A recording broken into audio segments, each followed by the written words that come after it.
Can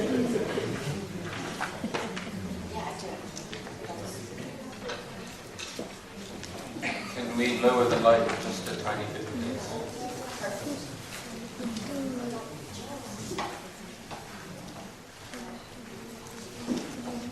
I think that's good. Is the lighting good? First, I'd like to thank Dr. Flugel and Dr. Kornstrom for extending the invitation, for having me present my material here at the Jane Conference. This is my first participation here at this conference, and I'm really delighted to be here this afternoon and present this work. This is recent work. As Ollie had mentioned, I had spent most of my time on Alora's Jane Caves, and so now I'm moving a little bit further south, looking at some rock-cut reliefs here at Kalugumalai.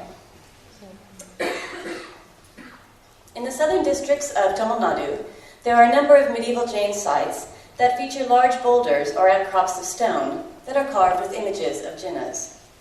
One such site is located in the town of Kalugumalai, which is approximately 85 miles southwest of Madurai. While these carvings once dominated the landscape overlooking Kalugumalai, they have today received only limited scholarly attention. Contributing to the relative neglect of this type of monument is the remote location and the seemingly sporadic program of images that are carved across the surfaces of these rock formations. In today's paper, I want to raise questions about Kalugumalai's Jina images and about the nature of this type of monument in general.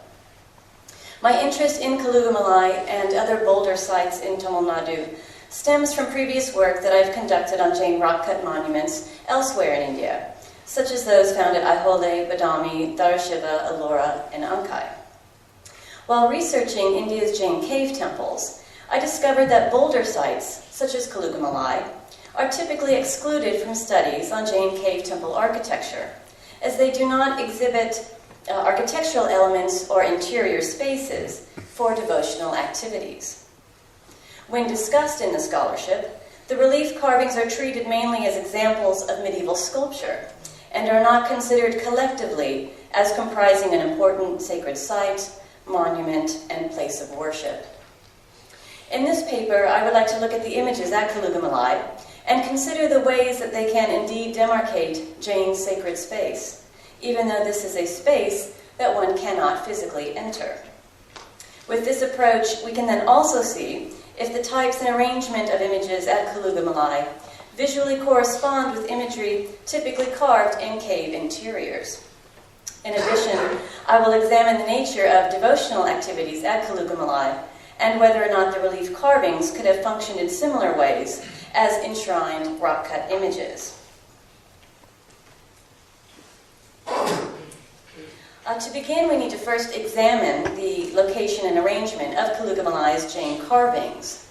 There are 5 separate groups of images that span the rocky formation that tower above the town. Though divided into 5 groups, it appears that the carvings date to about the same period. Now, some scholars suggest the 8th and 9th century, while others suggest the 10th century. And rather than read out some of these descriptions, I think I'll just point out some of the important features of these different groups. We'll just kind of go through all of them rather quickly. Group 1, as you can see here, represented actually by a solitary relief carving, which is, again, separated from the other major reliefs at the site. It's approachable through some rock-cut stairs that are carved into the boulder itself. And today you have to actually climb a fence to get over that to actually come and see the relief, which you can see here. It kind of lines the whole boulder area. And the important iconography that I want to point out for the Jina image here in Group 1 is basically a seated Tirthankar on a lion throne. The elements of the throne crossbar contain makaras and vyalas, attended by fly-whisk attendants. We have the triple chhatra, as well as the leaves of the sacred tree that sort of form a canopy over the figure. We also have some animal riders and celestials here, and an elephant kind of emerging from the center in the background here. And contained within some of these tendrils of foliage are a female dancer here who is then accompanied by some male musicians who hold a variety of instruments. One thing to note also is that for the images at Kalugumalai, we don't have, Jinas are not distinguished by any emblems on the throne base, nor are they accompanied by a specific Shasana Devata. So this is group 1, this type of image.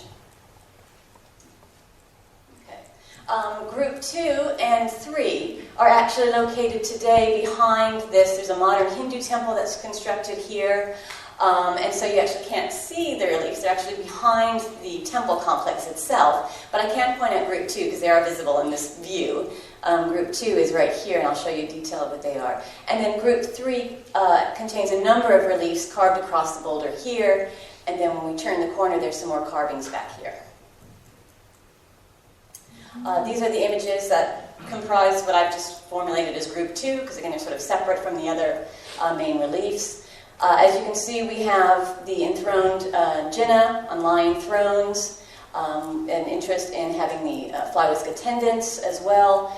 We have standing devotional figures, which were also on the one in group 1 I didn't point out. The triple umbrella, flying figures, the tree itself.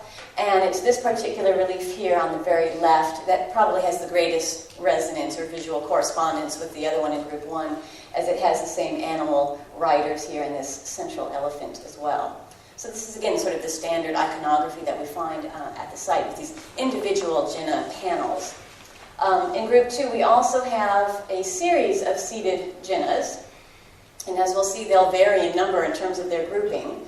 And they're distinguished a little bit different visually from the individual enthroned Jinas, in that they are all seated on basically a double lotus support, and they also have the triple chakra, and that's about it. Some of them also have incised halos as well, and some of them don't.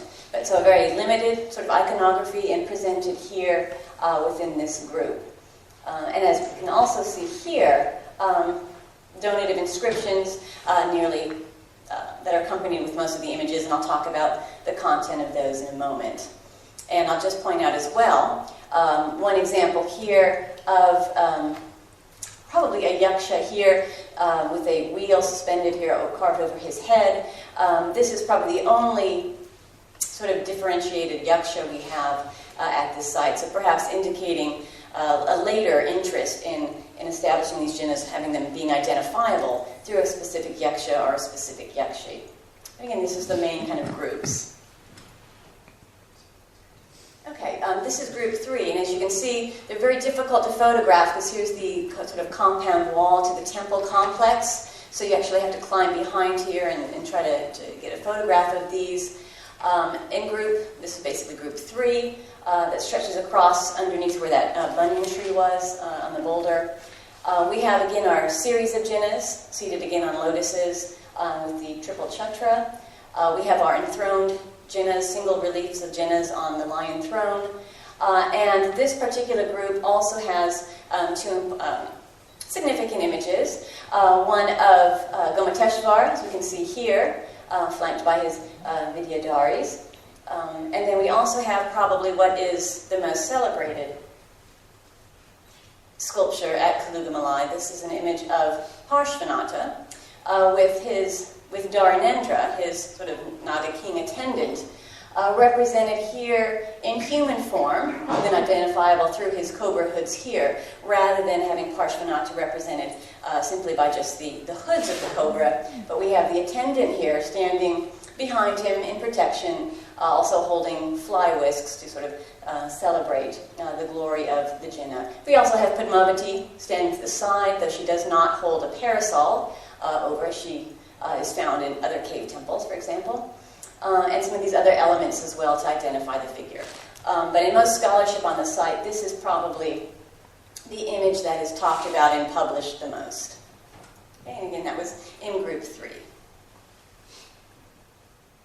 Okay, and this is group 4, which has the largest number of reliefs. In total, we're talking about just over 100 images. So it's actually a very extensive site.